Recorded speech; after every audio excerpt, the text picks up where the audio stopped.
In the normal course of events, the men in the buildings behind us would have taken over from the men in the buildings back there, the Houses of Parliament of Canada. We've just experienced a reverse coup d'etat, where the gentlemen in these buildings here have taken out the men in this building here. The Harper government has just changed the entire senior command almost of the Canadian Army in one shot. The reasons for this may be varied, but at base they revolve around the privatization of our armed forces and its integration into the American armed forces. How do you view, or in your view, are we becoming increasingly integrated with the American armed forces? And do you see this as being a step toward an actual security North American Union? I mean, I think the Americans wanted to go wider than just obviously a pact with Canada, having us absorbed into their forces. They love our guys because they're well trained. We all speak the same language. I mean, we share the same culture, basically. I mean, everything from The Simpsons to Family Guy to me, guys can interact. And it's great because we're operating on the same shared intelligence, same shared, military mandate in Afghanistan. So we become essentially a mercenary adjunct to their forces. In 2005, when General Rick Hillier became the Chief of the Defence Staff, or the head of all of Canada's armed forces, he was the most outspoken head of the military in Canada in 30 years, and he changed the way that the military does business both with government and with the Canadian public.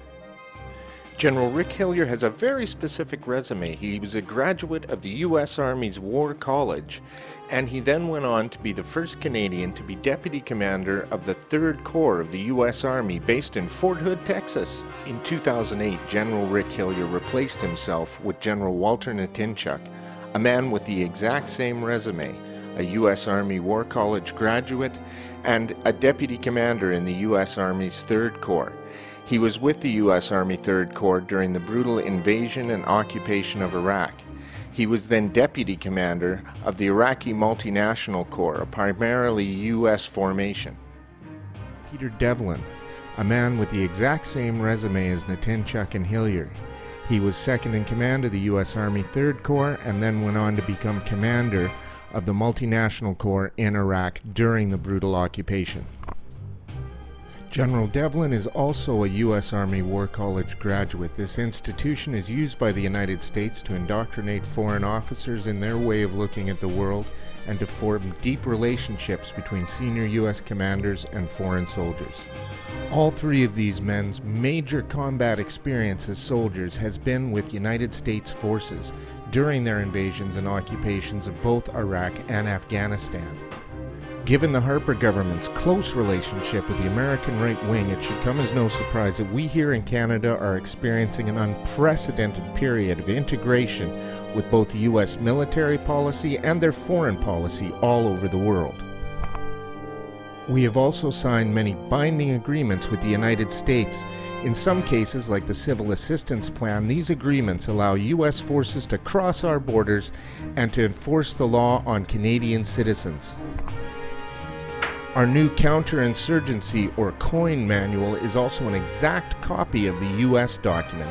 This is vitally important as it is this document that tells our soldiers overseas how to treat both enemy combatants and civilians in areas of conflict.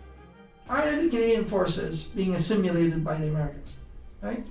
So are we plagiarizing their their philosophy of war, which is Clausewitzian? Are we plagiarizing their philosophy of leadership in regards to the use of force? Or are we simply plagiarizing their doctrines in order to simply ensure that we're adaptable to them? And I would contend that we're in a rather fluxed period because we've entered a whole new era. When the Cold War ended, classic warfare ended, but classic peacekeeping ended. And so what we've got is everything from Haiti down here to Afghanistan and maybe Iran up there. And so we've got a full spectrum of use of force. If we do not reverse these trends, Canada will be involved in an increasing number of conflicts around the world that may not necessarily be in our national interest. This is William Ray for CUTV News.